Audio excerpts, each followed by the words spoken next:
Hi everyone, welcome to this week's Halton Hills housing update. So not a dramatic week last week, but there were a few changes. So looking at the numbers, in Georgetown, we had 9 sales, so that's a slight dip off from like a good week. It's definitely not super slow, but 9 is trending downward, which we definitely don't want to be seeing right now because we had 14 new listings. So we are continuing to see double-digit new listings every week, which is just crazy for July. Like, I can't believe how many new listings we are seeing every week. And so we really need to start to see sales pick up here because there is no slowdown in terms of new inventory. So looking at Acton this week, there was 1 sale and 5 new listings. So again, we're looking at this market where inventory is just climbing. Glen Williams and Limehouse this week had no sales and no new listings, and the rural market saw no sales and 1 new listing. So this week there was only 10 sales in all of Halton Hills. That is definitely lower than we want to see. Another thing to note, and this has been happening more commonly, is we are seeing a lot of sales over the $1 million mark and the stuff under $1 million not transacting. I can't figure out why, but it's happening. So last week, of the 10 sales, only 1 of them was under $1 million.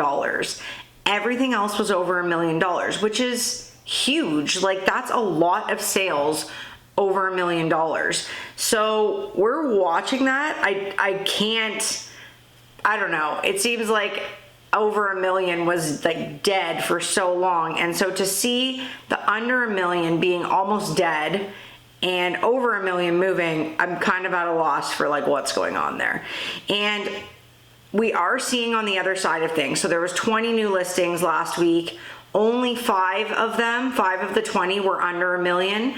So it seems like listings under $1 million have slowed down, but sales under $1 million have also slowed down. So we're going to be watching this because I'm like, the numbers are getting saturated under the $1 million and things just aren't moving. So let's see what happens here. So one of the other things we look at is properties that like terminated or relisted. So we had 24 properties that adjusted last week. Of the 24, 8 of them dropped in price and relisted at a lower price. 8 of them exited the market completely, and almost all of them were in Georgetown. 1 property went up in price, and 2 properties just relisted at the same price to freshen their listing.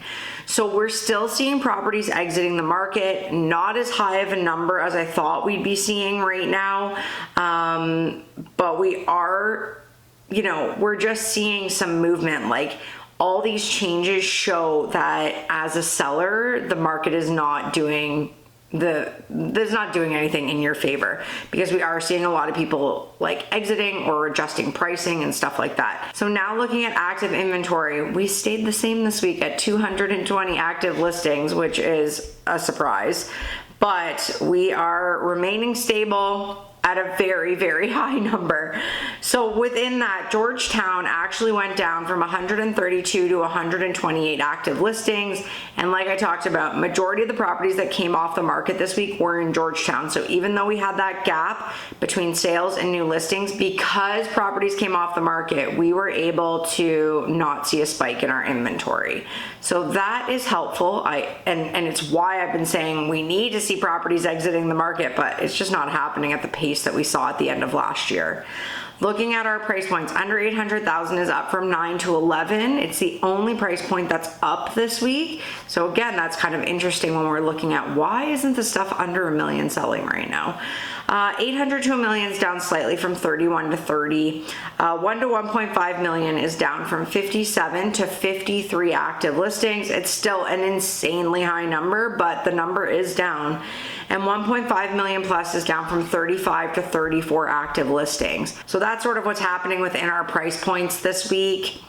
I'm going to be watching the under $1 million closely based on 2 of the 3 weeks in July. We saw a far majority of properties selling that $1 million plus. So we'll be watching that. In Acton this week, we are up from 32 to 36 active listings. Acton is getting hammered with inventory. It just does not slow down there, it seems. If we ever see 40 in Acton, I would be really surprised. We like keep hovering in that 30 mark, but Acton's inventory is up. Sales have really slowed down there. There's a lot of stuff available in Acton in varying price points. I'm surprised more stuff isn't moving, but if we're not seeing our lower price point buyers moving, it makes sense why Acton sales have slowed down. Glen Williams remained the same at 6, Limehouse remained the same at 8, and the rural market remained the same at 42 this week. Something to note, in the Glen Williams, Limehouse, and the rural market, there are only 2 properties available under basically $1.2 million. So all of these markets, when I talk about that, our higher price point stuff takes longer to sell or is harder to sell. I mean, this supports that. There's only 2 properties available under 1.2 million. So you have to have quite a high budget to be transacting in those other 3 markets, which is why we just do not see the sales that we see in Georgetown and Acton, because first of all, less people want to buy rural and the price points are just crazy high right now. So that's this week's update. I'm gonna have July's numbers next week and I'm super interested to see where they land.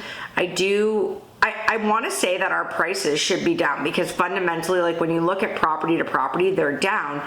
But we saw so many million plus sales this week, this month, that we may see that get pulled up and our average price might go up. I don't know. It'll be interesting to see what happens next week. So I will be back then. Have a great week, everyone.